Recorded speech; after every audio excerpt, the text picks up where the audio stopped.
J'avais une question par rapport à la prédestination. À la prédestination. J'avais entendu, je vis que dans la Bible c'est marqué que Dieu a tant aimé le monde qu'il a donné son Fils pour que tous soient sauvés et tous héritent de la vie éternelle. Mais il est aussi écrit, Jésus donne aussi une parabole de l'ivraie et du blé, que pendant la nuit il y avait de l'ivraie au milieu du champ de blé, etc. Est-ce que tout le monde peut être sauvé réellement, ou est-ce qu'il y en a que depuis leur naissance ils peuvent être perdus et voués à être perdus à tout jamais, même toute leur vie, quoi? Alors, il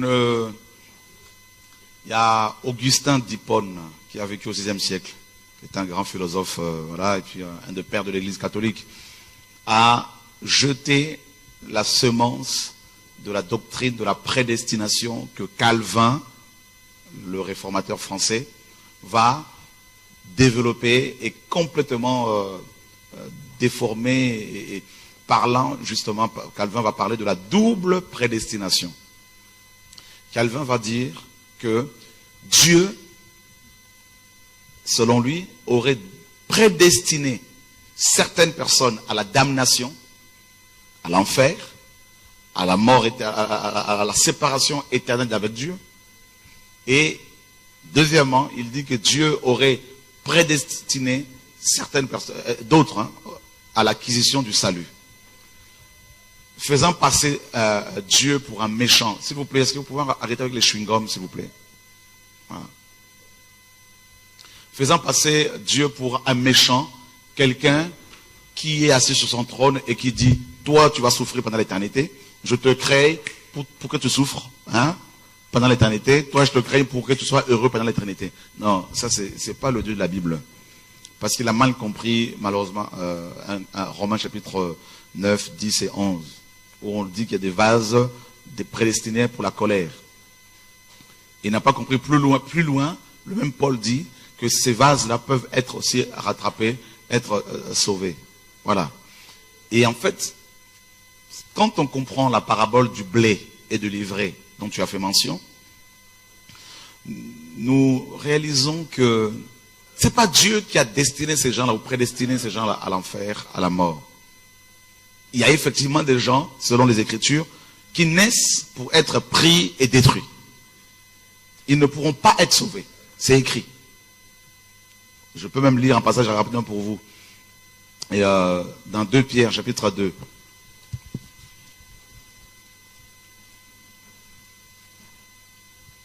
Le verset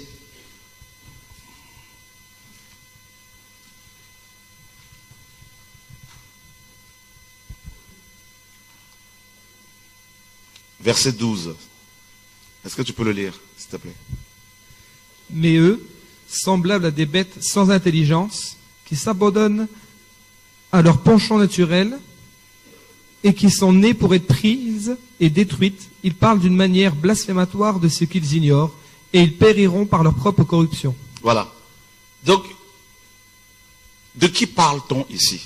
Pierre parle, si tu regardes le contexte au verset 1er, il parle des faux docteurs, notamment, qui avaient infiltré les églises au 1er siècle. D'accord? Qui promettaient aux gens la délivrance, la liberté, alors que eux-mêmes ils étaient esclaves de la corruption. Et c'est ce qui se passe dans la majorité de nos églises aujourd'hui. En parlant d'abord de la chrétienté. Des gens, des pasteurs, qui viennent et qui vous disent, vous allez être délivrés, on va prier pour vous. Alors qu'eux-mêmes, ils sont de la cupidité, ils sont dans l'orgueil. Et donc, c'est des personnes qui sont prises, qui sont nées pour être prises et détruites. Donc, il n'y a rien à faire. Vous pouvez leur prêcher l'évangile. Et surtout, c'est des gens qui connaissent la parole. Tu vois?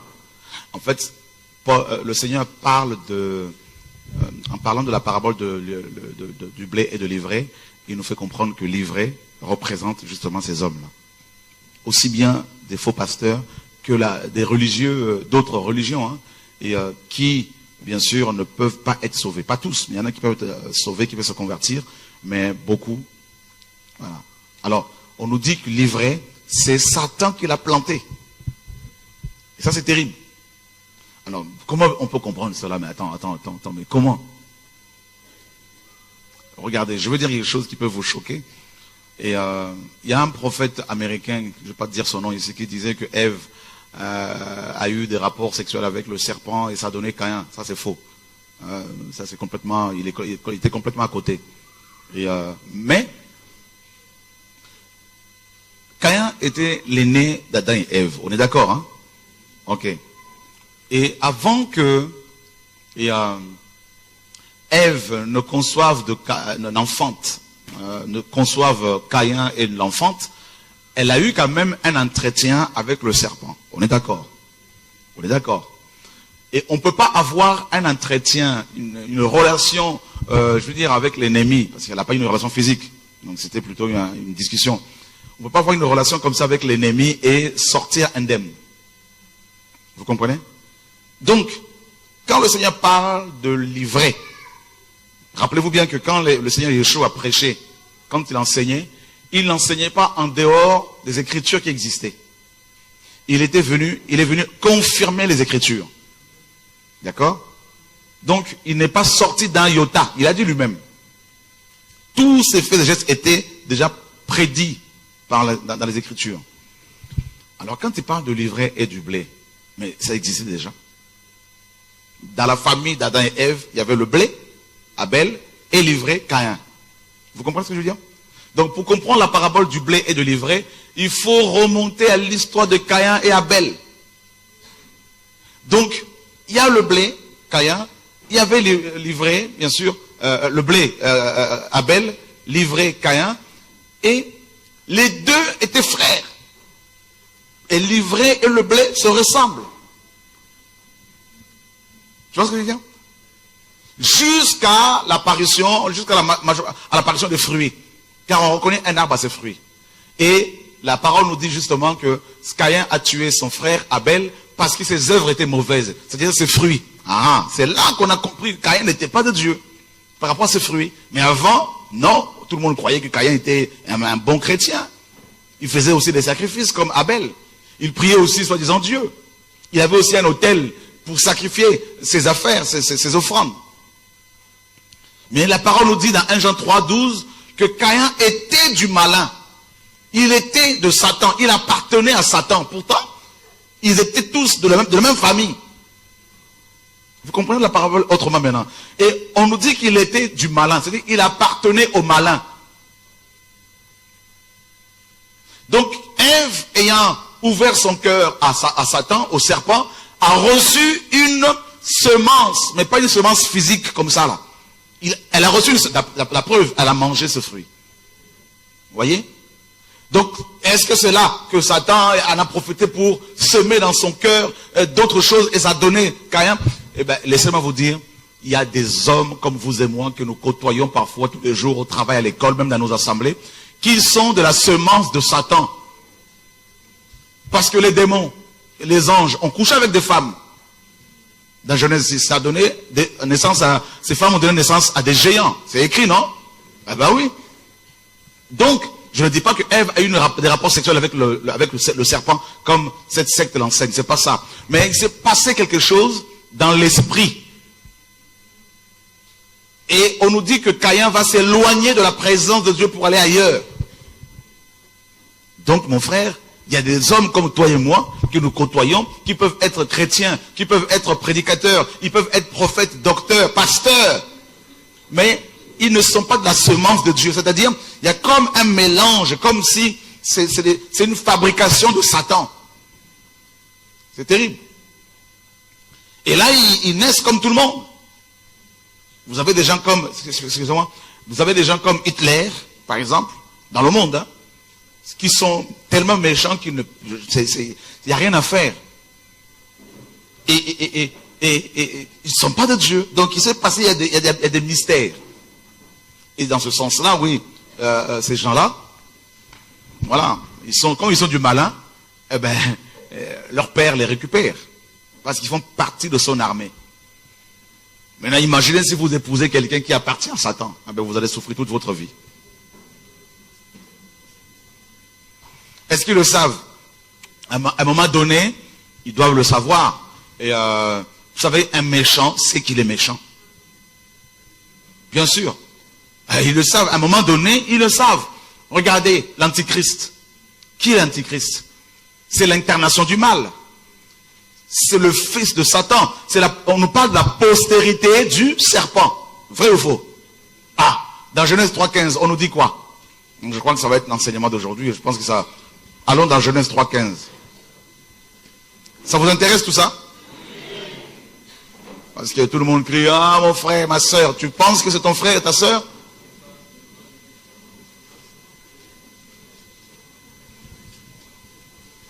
Alléluia. Tous les humains ne sont pas humains. Hein? Ceux qui vont égorger les enfants, là, vous pensez que vraiment ça, y a un problème là? Alléluia. Gloire à Dieu, on peut y aller? Genèse 3,15, qu'est-ce que la parole nous dit? Et je mettrai inimitié entre toi et... Regarde, verset 14 d'abord. Alors Yahweh Dieu dit au serpent, le serpent ici c'est le diable. Yahweh Dieu dit au serpent, parce que tu as fait cela, c'est-à-dire parce que tu as fait tomber Adam et Ève, tu leur as fait manger ce fruit, parce que tu as fait cela, tu seras maudit. Vous comprenez? Alors vous voyez que la malédiction, pour la première fois, le mot malédiction, le verbe maudire est utilisé ici. Ça a un rapport avec le serpent, d'abord. Donc, servir le diable amène la malédiction. La malédiction, c'est quoi? La malédiction représente beaucoup de choses. Elle représente aussi la stérilité. Vous avez des gens qui n'ont pas de fruits. Ça va? Ils n'ont pas de fruits. Ils ne portent pas de fruits. La malédiction, ça peut être aussi des maladies. Je veux juste ouvrir une parenthèse par rapport à la malédiction. La malédiction peut être aussi matérialisée par des maladies héréditaires. Dans une famille, le grand-père est mort de cancer, le petit-fils a le cancer, le fils a le cancer, le petit-fils a le cancer. Dans une famille, les femmes sont belles, mais elles ne se marient jamais. Et dans une autre famille, elles sont belles, mais finissent toujours par divorcer. Il y a une malédiction qui est là. Voyez? Et c'est comme un héritage. Tout le monde hérite de ça. Vous comprenez? La malédiction. Dans une famille, le grand-père était très très colérique, très très coléreux. Et bien le fils a la colère, le petit-fils a la colère. La mère était très très colérique et la fille a la colère. Il y a une transmission, voyez? C'est-à-dire la malédiction est comme une chaîne. Dans une famille, ça commence toujours par quelqu'un. Par exemple, le chef d'un clan. Le chef d'un clan, le fondateur d'un clan, va aller consulter Satan, consulter les sorciers, les marabouts, les voyants, tirer des cartes, tout ça. Eh ben, les démons viennent, ils disent, voilà, nous prenons le clan A. Ça devient notre clan. Et tous les descendants de ce clan sont frappés par une malédiction bien précise. Ça peut être des gens qui meurent parce qu'ils font des AVC tout le temps. D'autres sont des maladies incurables et tout le monde, personne ne comprend rien. Eh ben, c'est une malédiction qui frappe. C'est comme une chaîne. Ça descend jusqu'à la fin du monde. Et là, il faut que Dieu, si Dieu n'intervient pas, ça marchera pas. Voilà. Et là, Dieu dit, tu seras maudit, le serpent. Je te maudis. Et vous savez, quand Dieu maudit, là, c'est pas parce que c'est lui qui veut le faire. La malédiction est une conséquence. C'est la conséquence de la désobéissance. Quand on désobéit à Dieu, on est frappé, on est maudit. Quand on pêche, on subit les conséquences de son péché. Les gens ne se rendent pas compte. Quand tu prends la femme d'autrui, tu prends la femme de ton voisin, tu penses que tu seras béni comme ça? Alléluia. Vous vous rendez compte, la Bible dit quoi? Tu ne tueras pas. C'est écrit, non? Quand on avorte, la malédiction, elle est là. Le sang, quand on fait couler le sang, c'est une malédiction terrible. Parce que le sang crie toujours. Le sang parle, le sang. Voilà. Vous voyez, quand quelqu'un fait un accident et que le sang gicle sur une personne, la personne qui est assise à ça, parfois, elle a sa tête, voyez, Les enfants qui voient comme ça des gens égorgés, ben, ils deviennent fous. Pourquoi? Parce que le sang, derrière le sang, il y a la vie, il y a quelque chose. Le sang, c'est l'âme de quelqu'un. Voyez? Alors, Dieu dit au serpent, ben, je te maudis. Tu seras maudit entre tout le bétail et entre tous les animaux des champs. Tu marcheras sur ton ventre et tu mangeras la poussière tous les jours de ta vie. Et Dieu dit, je mettrai inimitié, littéralement, des conflits, la haine, entre toi, le serpent, et la femme. La femme ici, bien sûr, à l'époque, c'était Ève. Mais sur le plan prophétique, la femme représente Israël. Et Dieu dit, il y aura une inimitié, une haine entre ta postérité à toi, le serpent. Donc Dieu nous apprend ici que le serpent, Satan, aura aussi des enfants. Vous vous rendez compte? Parce que la postérité ici, c'est la semence. La semence, dans le grec, c'est sperma, qui donne spermatozoïde, le sperme, tout ça. Donc c'est une semence. Satan a une semence. Ah. Notez vos questions pour ne pas perdre le fil, s'il vous plaît. Voilà. Satan a aussi une postérité, c'est-à-dire des enfants. Des filles et des garçons. Je vous dis, c'est pas moi qui le dis. Ils viennent au monde étant enfants de Satan. Parfois ils ne le savent pas, mais ils vont le découvrir après.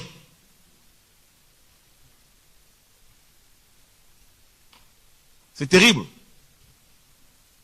Et Dieu dit, il y aura une guerre entre tes enfants à toi le serpent et les enfants de la femme. Les enfants de la femme aussi prophétiquement, à part Israël, c'est l'église, parce que l'église est née en Israël. La première église était essentiellement juive, il ne faut pas l'oublier. Elle était composée de 120 Galiléens qui n'étaient ni français ni arabes, qui étaient juifs. Et juste une parenthèse, quand on parle de l'antisémitisme et tout ça là, les gens pensent que c'est seulement de l'antipathie ou de la haine contre les juifs. Celui qui n'aime pas les arabes, il est aussi antisémite, parce que les arabes sont aussi des descendants de Sem. Amen. Donc juste pour remettre de l'ordre. Alléluia. Parce qu'on voit beaucoup de chrétiens qui font leur pèlerinage en Israël et ils adorent Israël. Et ils oublient les nations arabes et d'autres nations. Il faut l'équilibre, mes amis. Dieu aime tout le monde pareillement. La Bible ne dit pas que Dieu est injuste. Non, ne présentez pas aux gens un Dieu injuste. Dieu aime toutes ses créatures. Quand il a choisi une nation pour qu'au travers d'elle, d'autres nations acceptent, connaissent la vérité, cela ne dit pas que cette nation-là est supérieure ou plus aimée. C'est comme quand Dieu va me choisir pour venir vous annoncer la parole ici, cela ne fait pas de moi quelqu'un de meilleur que vous, ou de plus aimé. C'est juste parce que Dieu est un Dieu d'ordre, c'est tout. Vous comprenez? Dieu aime autant les enfants qui sont égorgés en Afrique, en France, partout, que Israël. C'est la même chose. Il faut vraiment qu'on soit équilibré parce qu'on va être complètement dans la folie là et puis on va avoir le syndrome de Jérusalem et commencer à ramener du sable de Jérusalem, commencer à aller prier sur le mur de lamentation, commencer à croire des... Excusez-moi, mais on a de gros problèmes dans nos églises en Europe notamment. Là. Il n'y a tellement pas Dieu, on l'a remplacé par le matériel au point où les gens ils cherchent Dieu dans tous les sens et ils pensent qu'en allant se faire rebaptiser dans le Jourdain, ils vont avoir quelques gouttelettes d'onction que Jean-Baptiste aurait laissé là-bas. Voilà. Ah, je crois que comme on est suivi dans le monde entier, on en profite pour diffuser la vérité parce qu'on est fatigué. Voilà. Alléluia. Je suis allé à Tel Aviv, j'ai vu 2 hommes à Tel Aviv, main dans la main. Hein? Et tout le monde trouvait ça normal et tout le monde... je dis, mais il y a un problème. Dieu m'a dit, mais t'as pas compris que Jérusalem c'est Sodome et Gomorrhe maintenant? Israël. C'est écrit dans la Bible. Hein?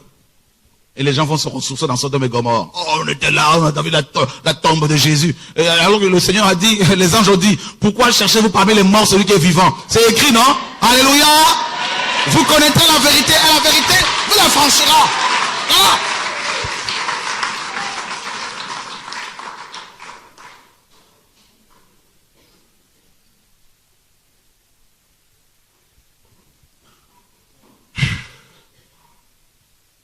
Seigneur, sauve-nous. Il faut toujours mettre de l'ordre. Dieu est un Dieu d'équilibre. Hein. Il nous a créés avec 2 jambes, 2 yeux, 2 oreilles. Pour éviter l'équilibre. Tout ça là. Si on t'enlève un orteil là, tu vas être déséquilibré. Hein, ben, il faut pas avoir des enseignements qui nous construisent en biais. Vous savez? On est comme ça là. Et on s'étonne que quand on est comme ça, ben, on peut plus rentrer dans certains, on passe plus par certains passages parce que la tête est comme ça. Il faut être droit pour pouvoir rentrer quelque part. Là. Voilà.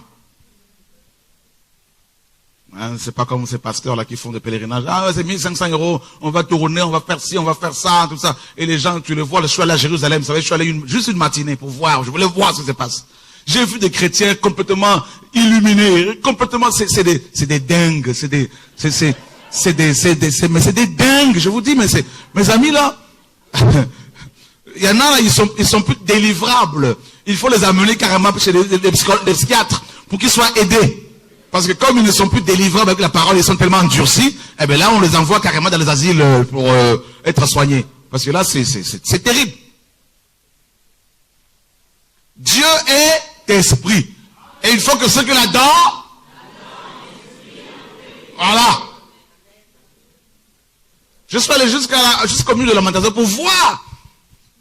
Je voulais voir ce qui se passe. Je vois des chrétiens qui mettent dans les trous là, quelques bouts de papier. Ils pensent qu'il y a une connexion plus qu'ADSL, hein, qui va directement au ciel. On a des gros problèmes. Dis à ton voisin, nous avons des problèmes.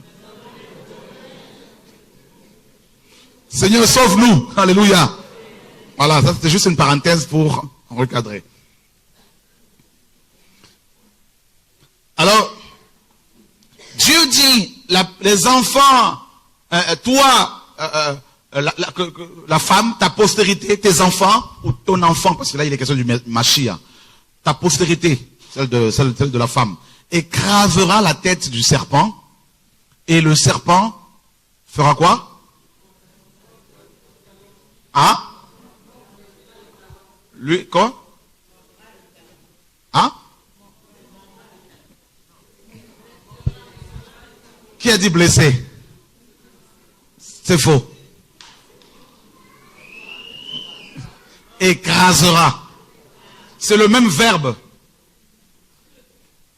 La postérité de la femme t'écrasera la tête et toi tu lui écraseras le talon.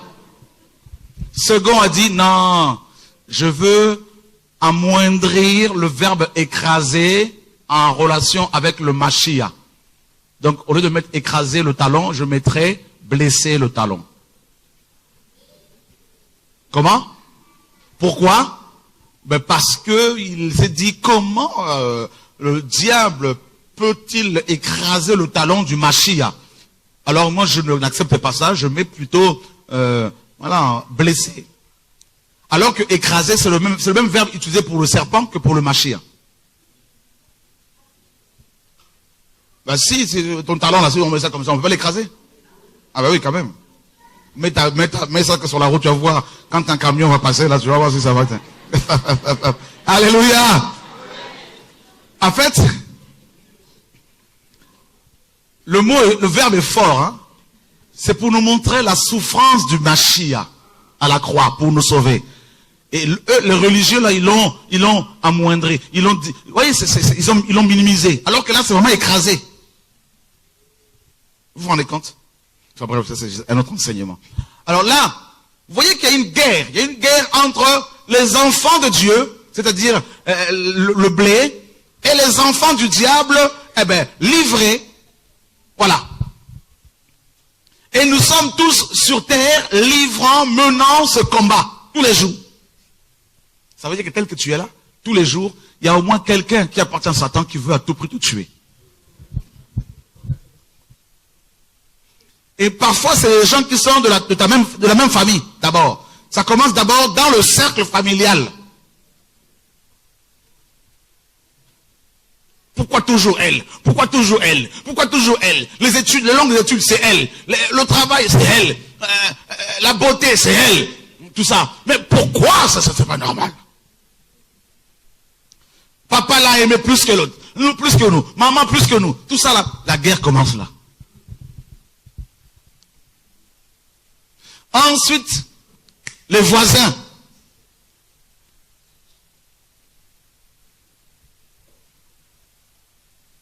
Les églises n'en parlent même pas. Alors s'il y a un endroit où l'on tue facilement les gens, ce sont les églises. Pas toutes, mais la plupart. Je connais des gens qui se sont convertis chez eux. Dieu les a invités chez eux. Ils ont eu le malheur d'aller côtoyer une assemblée locale. Là, ils ont été tués. Je connais des pasteurs que Dieu a appelés chez eux. Ils ont eu le malheur d'aller s'inscrire dans les écoles théologiques. Ils sont sortis de là pharisiens. Ils sont partis avec l'onction de Dieu, le manteau de Dieu. Ils sont reçus de là avec la soutane, collée cléricale. Et la démarche même a changé. Et on leur a appris la gestuelle. On leur a appris comment parler. Au lieu de laisser les pousser à parler, c'est tout ça là. C'est grave. Je connais des hommes qui ont épousé des enfants du diable. Mais vous me direz, mes frères, on fait comment? Eh ben, divorcer, c'est pas biblique. Non. Eh ben, tu assumes. Ah oui. Alléluia. Ah oui. Il y a beaucoup de choses, hein. Dieu dit quoi? Le Seigneur dit quoi? N'est-ce pas moi qui vous ai choisi, vous les 12? Mais l'un de vous est un démon. Ça veut dire que quand Pierre était envoyé, quand les 12 étaient envoyés en mission, ils étaient envoyés deux par deux, deux à deux. Imaginez ce jour-là, quand Pierre est parti en mission, chasser les démons, il était certainement accompagné de Judas. Imaginez, il devait le taper sur l'épaule, mon frère, ça va mon frère? Oui, mon frère. Vous avez vu, non? Quand Pierre chassait les démons, Judas aussi était là, non? Il chassait aussi les démons. S'il y avait Internet, on aurait la vidéo de Judas en train de chasser les démons.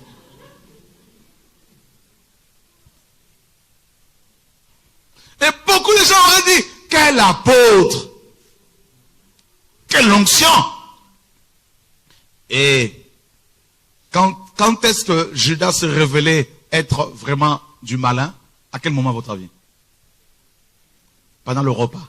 Quand il a pris le pain. Ah! C'est-à-dire, là où il n'y a pas la parole de Dieu, les enfants de Satan ne peuvent pas être révélés. Alors vous comprenez pourquoi Satan combat la parole de Dieu. Vous comprenez pourquoi dans vos églises, il n'y a pas la parole, là où il n'y a pas la parole, les sorciers sont bien installés. Ils ont beaucoup de vitamines. Alléluia. Vous comprenez pourquoi des pasteurs, même en France, beaucoup de pasteurs en France ont aussi leur psy. Ils vont voir des psychiatres, des psychologues chrétiens. Vous savez pourquoi? Parce que les démons sont là, ils sont assis, ils engraissent ces gens-là. Là où il n'y a pas la parole, ils ne peuvent pas être manifestés, révélés. Mais là où la vérité est prêchée dans toute sa simplicité, là où l'esprit travaille, parce que la parole est donnée véritablement, les enfants de Satan vont commencer à se révéler. La Bible dit que les méchants ne résistent pas dans l'assemblée des justes. Alléluia. Ils sont là, croyez-moi, ils sont là. Même si, il y en a. La nuit, ils sont sortis pour aller, tout ça, assister à des réunions. Cette nuit-là, j'ai eu beaucoup d'attaques pendant que je dormais à cause de 3. Hein. Ah oui, je vous dis. Quand je me suis réveillé, je dis, waouh, 3 là, c'est miné. Ici, là, c'est miné. Il y a des sorciers particuliers ici. Mais je vous dis de la part du Seigneur, la puissance de la parole de Dieu va libérer la vie au nom de Jésus, Sauveur. Alléluia.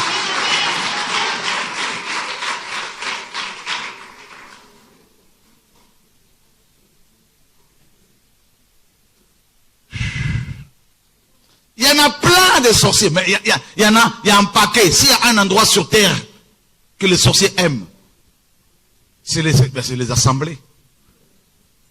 Satan fait des réunions avec ses enfants. Il leur dit, il y a telle assemblée, telle église qui commence à voir le feu, qui commence à me déranger, à déranger nos activités.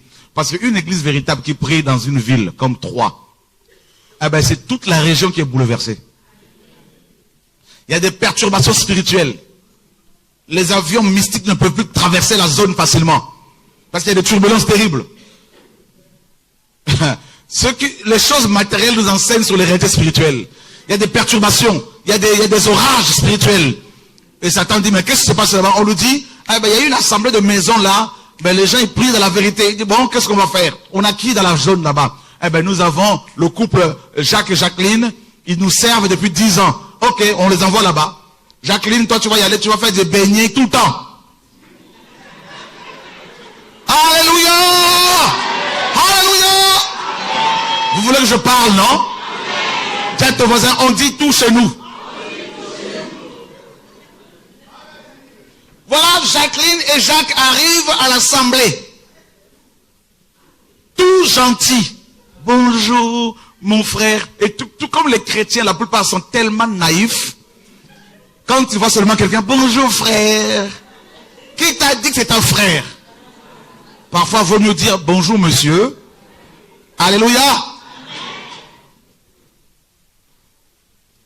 Jacqueline et Jacques arrivent, tout ça, gentil, tout ça. Et qu'est-ce qu'ils vont faire? Ils vont faire, le pasteur a le feu, le prédicateur a le feu, la femme de Dieu a le feu, tout ça là, les enfants ont le feu. Ah ben, ils viennent comme ça, tac, ils vont glisser, tac, une petite enveloppe, 500 €. Le pasteur il voit une enveloppe comme ça de 500 €, il n'a jamais vu 500 €. Ah! Il se met à prier en langue. Merci Seigneur, qui t'a dit que ça vient du Seigneur? L'objectif, c'est de semer l'amour de l'argent dans le cœur du prédicateur. Encore 500, c'est pas beaucoup. Ils vont prendre toutes leurs économies. 5000 €. Le pasteur, il prend ça, il dit Alléluia. Dieu bénit l'œuvre. Il prend même même 1 € pour acheter quelque chose pour lui. Quand ici, il mange ça, il est pris. Il commence à aimer l'argent. On l'attaque d'abord comme ça, c'est une flèche. Ensuite, ils se disent, bon, il faut qu'on l'attaque aussi par rapport aux femmes. Et puis voilà, on envoie aussi, il y a Jacques et Jacqueline, le couple, et puis il y a aussi Marie-Thérèse qui arrive, une jeune fille très séduisante, remplie d'onction démoniaque. Elle va s'habiller très sexy, mini-jupe jusqu'ici, elle vient comme ça, elle se met devant, les jambes écartées, avec son chewing-gum. Alléluia. Vous voulez que je parle encore? Vous connaîtrez la vérité et la vérité vous affranchira. Voilà. On rigole, mais on sait, hein. Ceux qui sont concernés savent. Et le pasteur, il regarde, il prêche, il ne fait que regarder la fille, alors qu'il est marié. À la fin, ah, ma fille spirituelle, je vais te former. Il est cuit.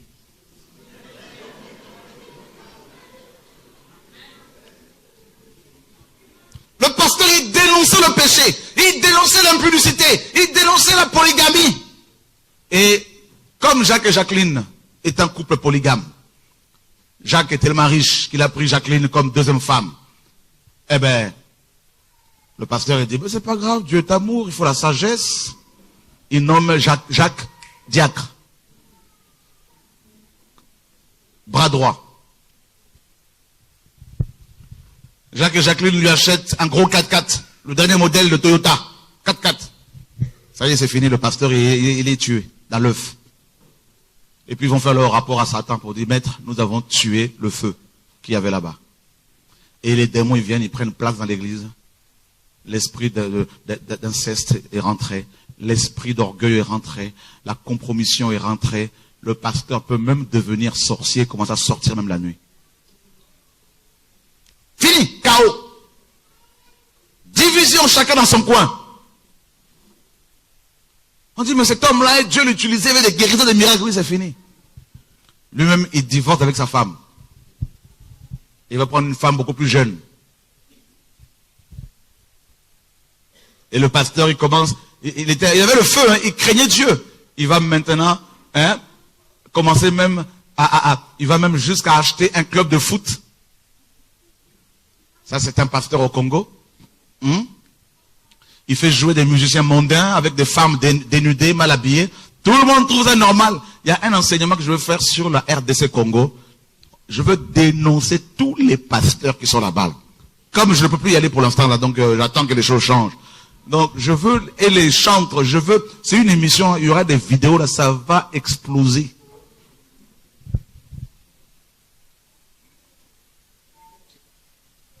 C'est la fin, c'est la fin. Le diable est assis, vous savez où? Dans la plupart de ces églises-là. Il est. Et est-ce que vous savez que la plupart des pasteurs en France ici sont francs-maçons? Je vous dis, hein, pour votre information. Cooptés par la franc-maçonnerie. Ils ont des salaires. Ce sont des fonctionnaires, hein. Ils ont des salaires, ils ont leur retraite, ils ont même une assurance, ils sont couverts socialement. Parce qu'il y a un organisme qui s'occupe de la sécurité sociale des pasteurs. Ah oui, vous devez le savoir. Ce sont des sociétés, des compagnies, ce sont des entreprises.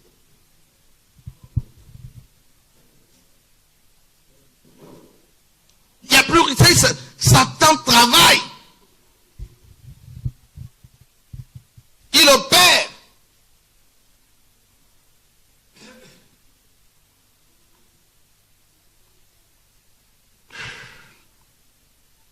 Et là, il va pousser les pasteurs à mettre leurs photos sur le mur de la salle de l'assemblée.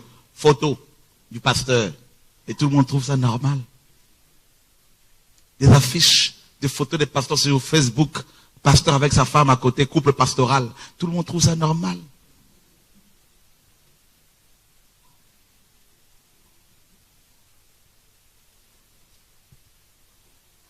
Le pasteur, il dit, c'est mon église.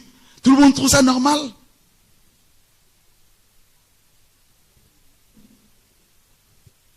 Alléluia. Pose-toi la question. De quelle espèce es-tu? Est-ce que tu es de Dieu ou pas? Chacun doit le savoir. Le Seigneur dit quoi? Mes brebis entendent et elles ne suivront point un mercenaire. Jamais. Un jour, je dis au Seigneur, Seigneur, je ne comprends pas.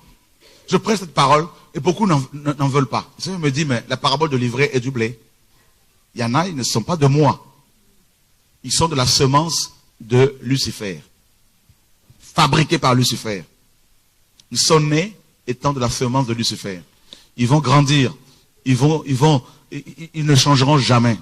Ils peuvent tomber sous l'onction. Ils peuvent prophétiser. Mais ils ne changeront jamais. Vous allez voir leur caractère là, ça ne change pas. Ils sont dans les assemblées depuis des années. Ils sont attachés au même péché, liés au même péché. Oh frère, prie encore pour moi. Je suis encore tombé dans l'impudicité. On dit, qu'est-ce que se passe avec toi? Pas une semence de Dieu.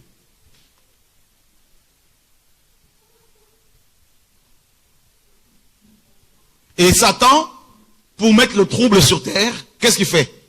Eh bien, il envoie ses anges, ses démons, qui apparaissent aux hommes comme étant les anges de Dieu. Ils leur disent, voilà, c'est Dieu qui nous a envoyés, écrivez un livre et dites aux gens que c'est le livre de Dieu. Créez une religion.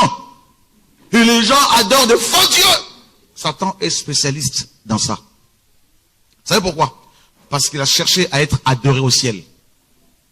Et comme il n'a pas réussi à se faire adorer, il pensait chasser Dieu de son trône pour prendre sa place. Comme il n'a pas réussi, eh bien, qu'est-ce qu'il s'est dit? Ah ben c'est pas grave, je vais descendre sur terre, je vais pousser les hommes à m'adorer. Eh ben, il crée des sectes, il crée des religions. Comment vous pouvez expliquer que des hommes créés à l'image de Dieu puissent aller dans une forêt avec leur tronçonneuse, coupent un arbre et donnent une forme humaine à ce bois? Une partie du bois est utilisée pour faire cuire de la viande, leur propre viande. Et une autre partie, eh ben, c'est pour fabriquer une image devant laquelle ils vont s'agenouiller et l'adorer. Vous voyez, excusez-moi du terme, la confusion, la bêtise humaine. D'autres prennent du ciment, du sable, de l'eau, et ils vont fabriquer une image, on dit, ça c'est Marie. Qui l'a vu Marie? Il y a 2000 ans, qui l'a pris en photo? Et beaucoup même d'évangéliques ici, là, je vous dis, il y en a, ils ont des photos de Jésus chez eux. Vous allez dans les librairies chrétiennes, évangéliques, hein, soi-disant, hein, c'est-à-dire évangélique, ça veut dire évangile. Vous allez voir la photo de Jésus avec avec la barbe, de longs cheveux, et puis avec une petite fille comme ça dans ses bras, Jésus habillé en blanc, et tout le monde, oh c'est Jésus, oh c'est beau, oh c'est beau. Les idolâtres. Qui a une photo de Jésus chez lui?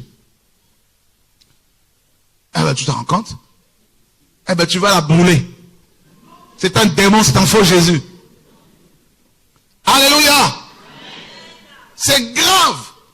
Il y a même eu une assemblée à Kinshasa, même vous savez, la secte des branhamistes. Hein. Ils ont la photo de Branham et la photo de Jésus, soi-disant, dans leur bâtiment d'église. Et les gens croient adorer Dieu. Ils oublient que ce sont les démons. Satan est là assis et il rigole. Il dit à mes enfants, adorez-moi.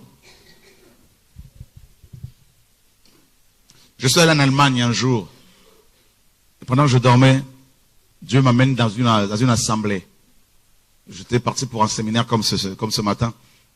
Et je vois des chrétiens là-bas que je connaissais et que je connais, à genoux devant un faux Jésus. Ils étaient là, Jésus, Jésus, Jésus. Je leur dis, mais c'est pas Jésus. Ils me disaient, mais si. Non, c'est pas Jésus. C'est un faux. Et c'était le diable en personne. Et là, il va s'approcher de moi. Je lui dis, tu n'es pas Jésus. Tac, il a commencé à... Il s'est enfui. Je leur ai dit, levez-vous, levez-vous. Vous voyez pas que c'est pas Jésus? Ils se sont tous levés. Je leur ai dit, mais vous adorez Satan? Quand je me suis réveillé, Dieu m'a dit, c'est le Jésus qui est adoré ici.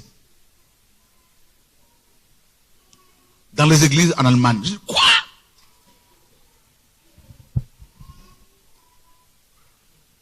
Les gens pensent que ces églises-là adorent Dieu.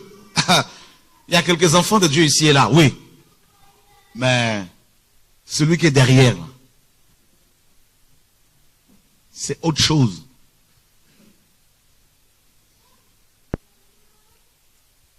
Quel est ce Dieu qui va demander aux gens de prendre, qui va te pousser à prendre l'argent des gens? Quel est ce Dieu qui va te dire de tuer pour que les gens se convertissent? Quel est ce Dieu-là?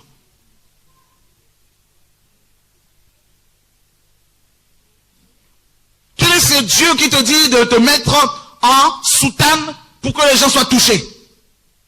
Et ceux qui n'ont pas l'argent pour avoir des soutanes, ils font comment?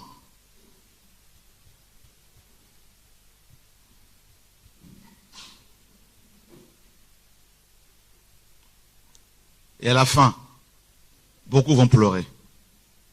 Ils vont se rendre compte que pendant des années, ils ont adoré Lucifer. Puis comment? Bah oui. Bah oui. Paul dit, il y a eu parmi le peuple d'Israël des faux prophètes. Il y aura de même parmi vous des faux docteurs. Regardez ce que Paul dit. Regardez. Galates. Il y a une parole très forte ici, là. Galates chapitre 2.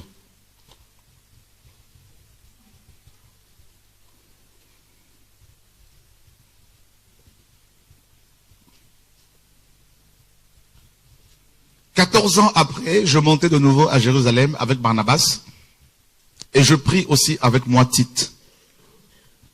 Et ce fut d'après une révélation que j'y montai. J'exposai l'évangile que je prêche parmi les gentils, à ceux de Jérusalem en particulier, à ceux qui sont les plus considérés, afin de ne pas courir ou avoir couru en vain.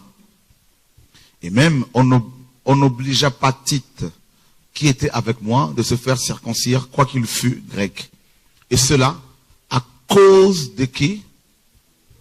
À cause des faux frères qui s'étaient furtivement ou secrètement glissés parmi nous. Et regardez. Et cela à cause des faux frères qui s'étaient furtivement introduits et glissés dans l'église pour épier la liberté que nous avons en Jésus-Christ, afin de nous ramener dans la servitude. Voilà mes amis, un des plans de Satan. C'est amener les gens à la servitude. Vous amener dans la servitude. C'est quoi la servitude? Tu ne peux pas rester une journée sans fumer. Tu es esclave?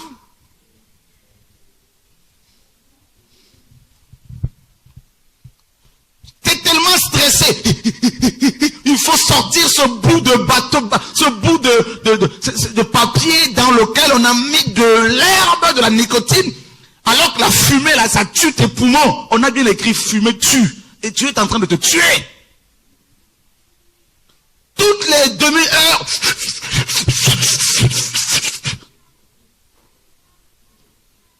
Il faut une délivrance. Alléluia. Toutes les heures, café. Quand tu es né là, mes amis, écoutez bien. Les femmes qui fument là, vous qui fumez là, vous qui êtes enceinte, quand vous fumez là, vous allez transmettre la nicotine là, hein, c'est dans le sang, hein, vous allez transmettre ça chez l'enfant. Je vous dis, hein. L'homme est devenu esclave de sa propre invention. Voilà la servitude. Satan ne veut pas que tu sois libre. Les faux frères, ils entrent dans les églises. Vous avez vu, hein, furtivement et de manière secrète. Et ils vont épier. Vous savez, ils sont là, ce sont des espions. Mais on ne le voit pas. Ils viennent, ils rentrent dans l'assemblée, ils regardent tout le monde. Qui craint Dieu et qui ne le craint pas. Ils vont épier spirituellement. Ils le voient dans l'esprit, comment nous sommes. Ils savent qui prie et qui ne prie pas.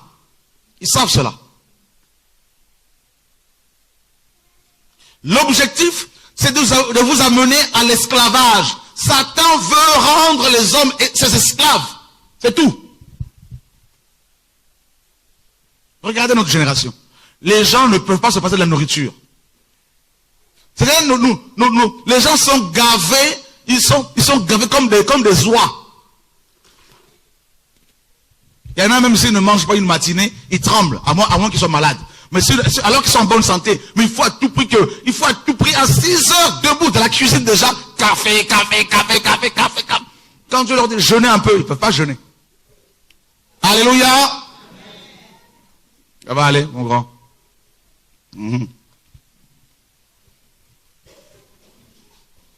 Vous êtes là? Esclaves du sexe. Ils sont là. Toutes les nuits, ils se cachent. Ils vont sur les sites pornographiques. Tu penses pas, mon frère, quand tu vas avec tes doigts là, aller taper x point, machin quoi, machin, je sais pas quoi, tu penses pas que Dieu te voit là?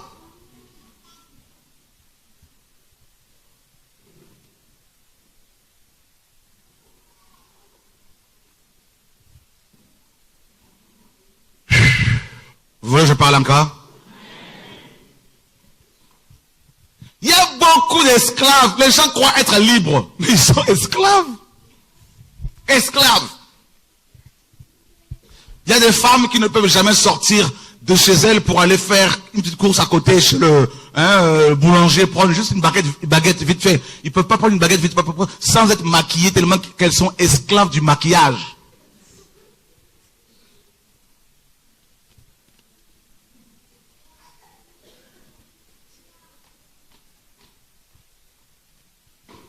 Vous voulez que je parle encore? Amen. Alléluia. Amen. D'autres ne peuvent pas manger s'il n'y a pas une bouteille de vin à côté. Ils disent, je ne peux pas digérer, hein, on ne peut pas digérer s'il n'y a pas un peu de vin. D'autres, ils ne peuvent pas manger s'il n'y a pas de piment à côté. Ils sont prêts à faire des kilomètres pour trouver un peu de piment. D'autres ne peuvent pas manger normalement, ils ne se sentiront pas rassasiés s'il n'y a pas un peu de semoule, un peu de manioc, un peu de fruits à pain pour les Antillais, un peu de je sais pas quoi. On a des problèmes. Dis à ton voisin, nous avons des problèmes.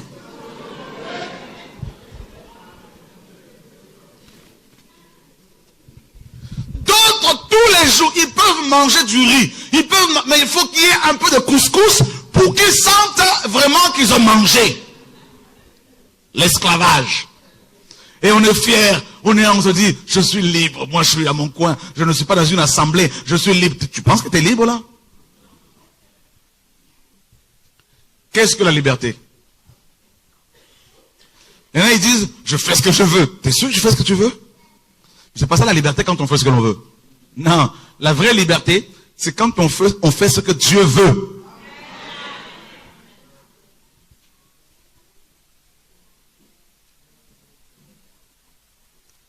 La preuve que tu n'es pas libre. Ton esprit veut prier, mais ta chair te retient.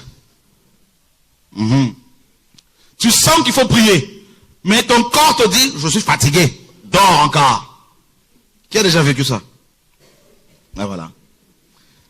Tes jambes te disent, non, nous sommes fatigués, nous ne pouvons pas te porter jusqu'au salon, jusqu'à la salle à manger.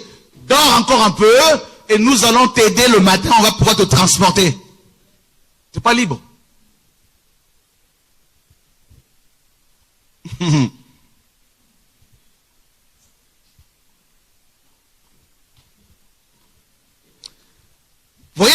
il veut nous... Regardez, regardez, regardez. Pour vous montrer à quel point nous ne sommes pas libres.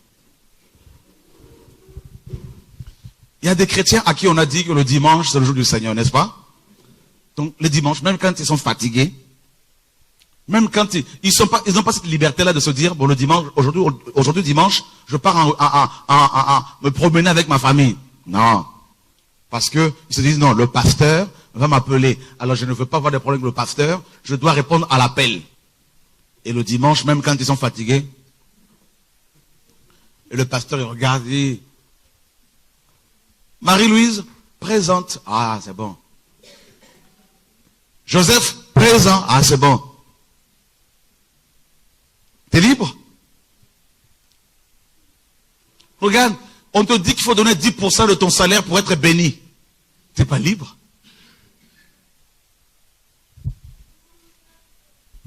T'es libre? La preuve, regarde quand les gens se marient. Vous avez vu? Ils deviennent esclaves. Les esclaves, en fait, ton esclavage se manifeste quand les gens se marient. Regardez bien. T'as pas d'argent. Pourquoi veux-tu faire une grande fête? Il faut que toute la terre sache que tu vas te marier. Tu prends une salle qui coûte 4000 €.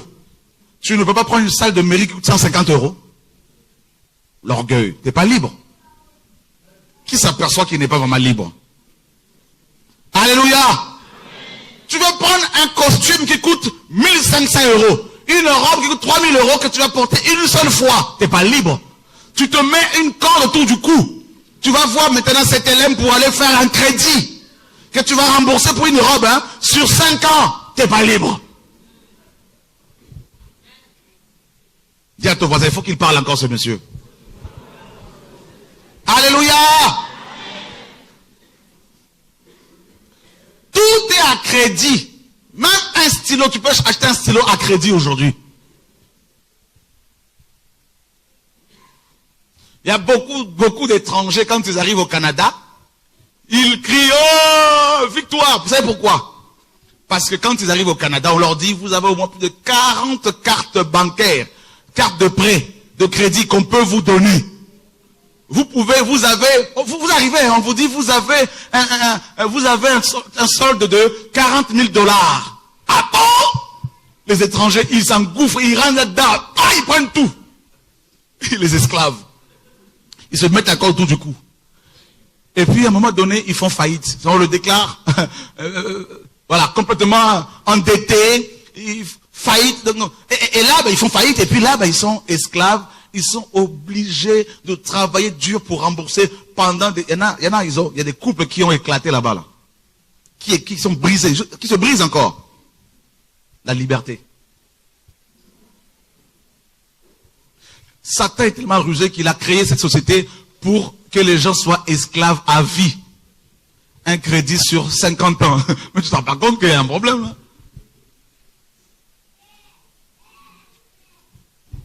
Ça va tout le monde?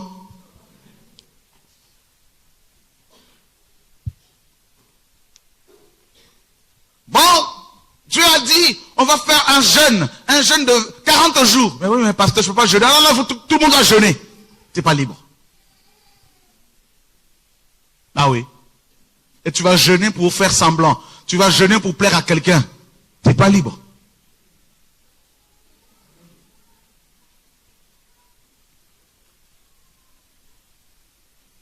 On va faire une offrande prophétique. Chacun doit donner quelque chose qui lui a coûté cher. Tu n'es pas libre.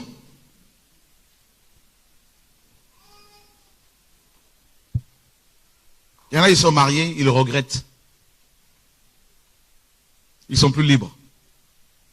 Voilà une femme qui était libre quand elle était célibataire. Et quand elle va se marier, maintenant c'est son mari qui lui dit comment elle doit se comporter. Elle n'est plus libre. Il y a beaucoup de femmes qui paraissent libres alors qu'elles ne le sont pas. Je vous dis, nos églises là, c'est rempli de... Les gens sont captifs. Et regardez, il y a des gens, ils ont une pensée qui ne les quitte pas. Une pensée impure. Ils aimeraient bien s'en défaire, s'en débarrasser, mais elle est toujours là. Hein? Ils aimeraient bien arrêter de penser comme ça, mais c'est tout le temps là. Il Il y en a, ils pêchent là, c'est pas parce qu'ils veulent le faire, mais ils sont esclaves. Et s'ils meurent comme ça, bien sûr, c'est l'enfer. La liberté. Les enfants de Dieu, les enfants du malin. Regarde dans ta vie, quelles sont les choses auxquelles tu es assujetti, soumise, soumis. Regarde bien, fais une liste des choses. La colère te prend, tu t'emportes, tu tapes, tu frappes, tu parles. Et puis quelques heures après, tu reviens à toi-même, tu commences à regretter. Mais qu'est-ce que je fais? Mais pourquoi je fais ça? Non, mais pourquoi je dis ça? Tout ça. Qui est comme ça un peu là?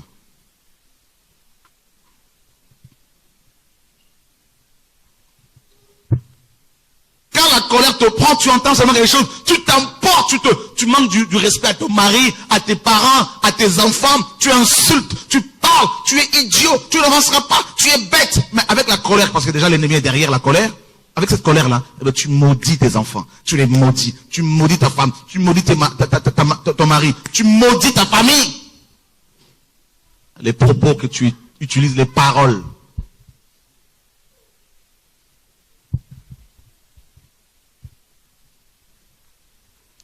Il y en a, elles ne peuvent pas se sortir parmi les femmes, certaines femmes, sans cheveux, je ne sais pas quoi, là, maquillage, cheveux, rajouter là, tout ça.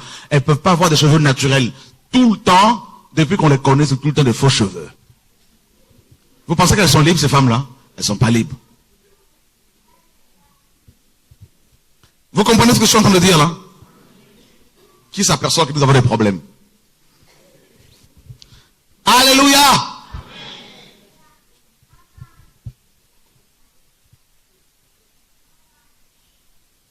Vous avez vu le nombre de sorciers qui se repentent à Paris? Vous avez vu? Qui se lèvent, qui disent, voilà, comme hier, hein, ce monsieur de 37 ans, qui a été initié au satanisme, à la sorcellerie par son père à l'âge de 6 ans. Il a fait 31 ans au service de Satan. 31 ans. Il y en a que Dieu délivre, mais beaucoup ne sont pas délivrables. Parce qu'ils ont fait des pactes, parce qu'ils sont du malin. Ils ont vendu leur âme à Satan.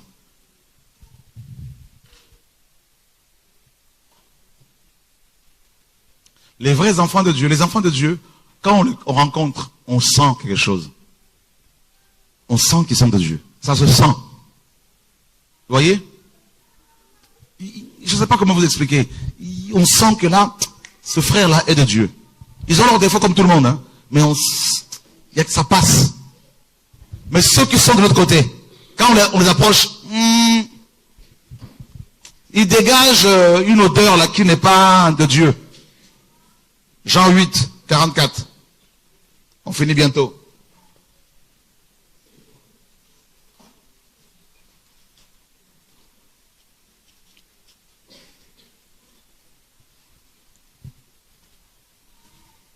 Regardez ce que le Seigneur dit ici aux pharisiens.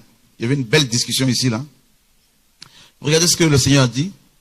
À partir du verset 36, on va commencer. Si donc le Fils vous a franchi, vous serez véritablement libre. Oh. Si Jésus vous a franchi, si Jésus vous guérit, vous délivre, vous serez véritablement libre. Donc, ça veut dire que ce n'est pas une église qui peut vous libérer, ce n'est pas un homme qui peut vous libérer, ce n'est pas une religion qui peut vous libérer de votre péché. Seul Jésus peut le faire. Vous me direz, mais qu'est-ce qu'il nous raconte? Ben oui, c'est pas moi qui le dis. Seul Jésus rend libre. Et là, il dit, je sais que vous êtes la postérité d'Abraham. Pourtant, vous cherchez à me faire mourir parce que ma parole n'est pas reçue dans votre cœur. Je vous dis ce que j'ai vu chez mon Père et vous aussi, vous faites les choses que vous avez vues chez votre... Waouh! Il y a deux pères. Le Père Céleste et le diable. Chacun a ses enfants. Ils répondirent et lui dirent, notre Père c'est Abraham. Jésus leur dit, si vous étiez enfant d'Abraham, vous feriez les œuvres d'Abraham.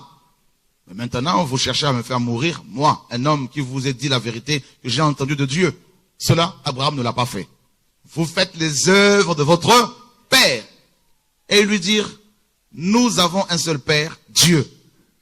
Jésus leur dit, si Dieu était votre père, certes, vous m'aimeriez, puisque je suis issu de Dieu et que je viens de lui, car je ne suis pas venu de moi-même, mais c'est lui qui m'a envoyé.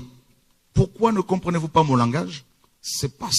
Pourquoi ne comprenez-vous pas mon langage? C'est parce que vous ne pouvez pas écouter ma parole. Le Père dont vous êtes issus, c'est qui? Ah, et vous voulez accomplir les désirs de votre Père. Satan a des désirs. Et ce sont ses enfants qui les exécutent, qui les réalisent. Bah oui. Il a des désirs, il a une volonté. Regarde mon frère, regarde bien. Depuis que tu fréquentes tes assemblées, tu ne veux pas te convertir. Tu ne veux pas changer de vie. Tu es toujours dans le concubinage. Tu es toujours dans le péché. Toujours dans le mensonge. Dans les magouilles. Tu penses pas qu'il y a un problème là? Peut-être que tu n'es pas de Dieu. Simplement. C'est pour cela que la parole de Dieu n'a pas d'effet sur toi. Voilà. Regarde, ma sœur. Depuis le temps que tu entends la parole de Dieu, depuis toutes ces années, regarde ta vie.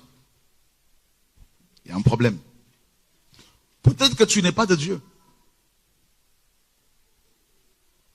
Je suis désolé de choquer certaines personnes, mais c'est la parole, c'est la parole. Peut-être que tu n'es pas une semence de Dieu. C'est pour cela que tu ne changes pas. Voilà. Et le Seigneur dit, Satan, il a été meurtrier dès le commencement. Il a été meurtrier dès le commencement et il n'a pas persévéré dans la vérité, car la vérité n'est pas en lui. Toutes les fois qu'il profère le mensonge, il parle de son propre fond, car il est menteur et le père du mensonge. Tu es chrétien? Oui. Ton téléphone, quand il sonne à chaque fois, qu'est-ce que tu dis à tes enfants? Dis que maman n'est pas là. Tu mens. Et tu fais mentir tes enfants. Et te voilà prophétesse à l'église.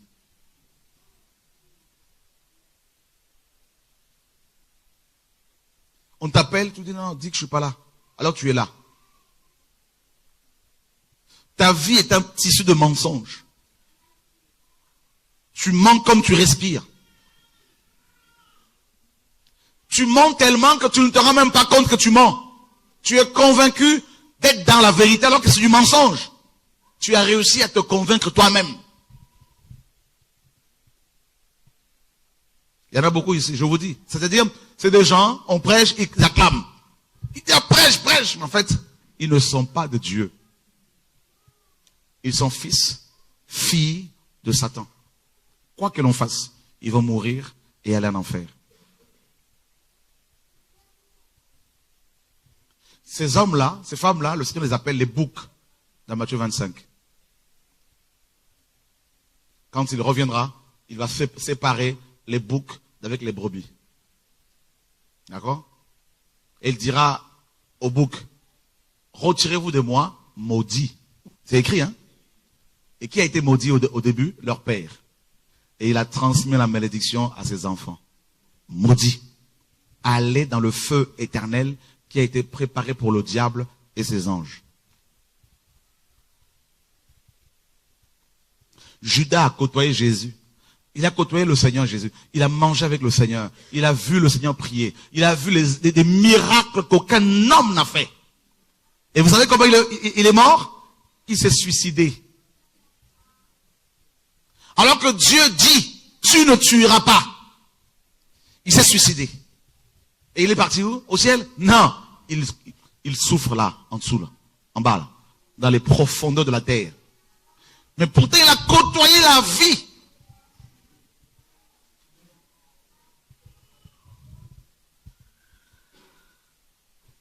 Et Dieu dira qu'il a suivi son père. La Bible dit qu'il a suivi son père.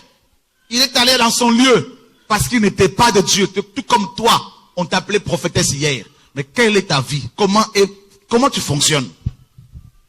Ah oui, je crois qu'il y a des titres que nous devons mettre de côté. Voilà. qui veut changer de vie. Tu es là, tu te dis chrétien, tu vas évangéliser ici et là. Mais ta vie, toi, mon frère, comment tu vis ta vie dans le secret? Tu es un menteur. Mais te voilà rempli de versets bibliques.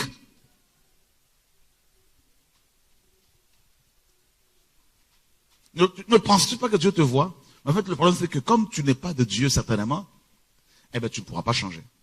Quoi que l'on fasse. Il n'y a rien à faire. Dieu parle pour toi. Oh, ça rentre là, ça sort. Parfois, ça ne rentre même pas. Ça passe par-dessus. Il n'y a rien à faire. Je dis dans une assemblée, j'ai dit aux frères et sœurs de cette assemblée, je leur ai dit, le pasteur là ne changera jamais. Je priais là-dedans. Ils m'ont dit, t'es dur, tout ça. Je leur ai dit, Dieu m'a montré, au travers de ses œuvres, qu'il n'est pas de lui. Et des années après, ils m'ont donné raison. J'ai dit, mais c'est toujours pareil, je vous avais dit de la part du Seigneur.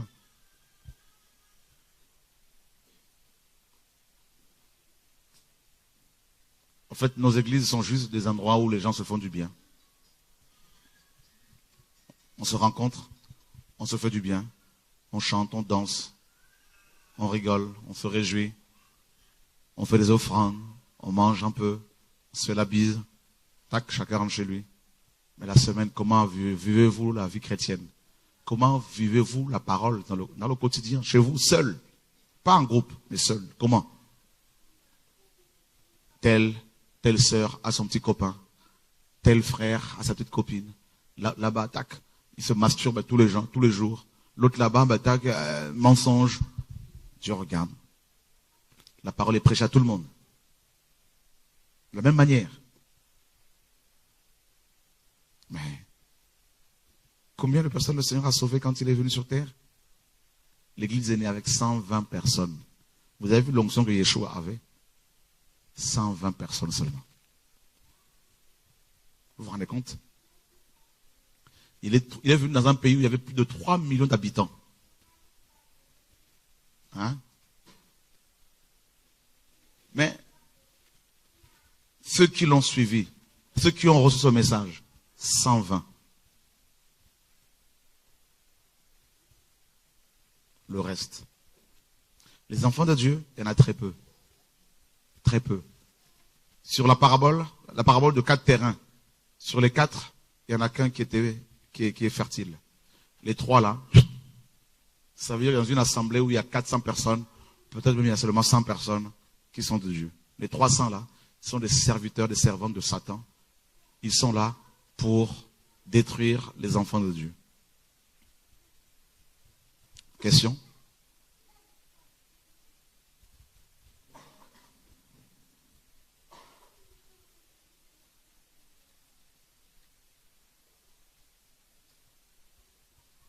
Je connais un pasteur dans un pays européen. Si je suis allé une fois prier avec eux, il y a peut-être 16 ans de cela. Il priait chez lui. Il y avait une femme qui était là, elle prophétisait tout le temps. Quand je l'ai entendu prophétiser, je dis aux frères qui étaient là, notamment ce pasteur, je dis cette femme est une sorcière. Mais ce pasteur l'a quand même épousée. Et cette femme est venue témoigner publiquement à l'assemblée où j'étais, comme quoi elle était sorcière. Et qu'elle sortait même avec, dans l'esprit, avec ses fœtus.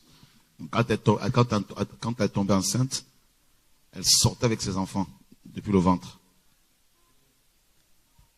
Et elle a dit comment aussi elle attaquait son mari. Et son mari, qui avait quand même la grâce aujourd'hui, est devenu un faux pasteur. Parce qu'en allant sexuellement avec cette femme, il a reçu la semence de Satan.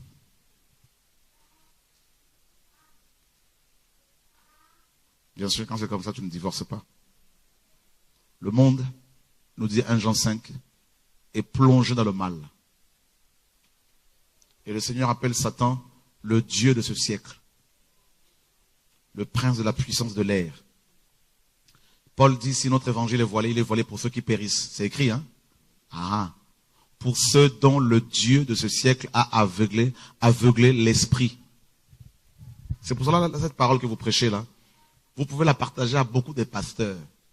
Ils vous diront, non.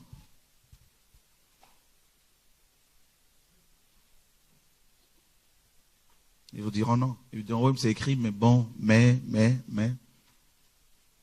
Il y en a qui vont dire ça parce qu'ils sont ignorants. Dieu va les éclairer parce qu'ils sont sincères dans leur démarche avec le Seigneur. Mais la plupart, là, ils savent qui ils servent.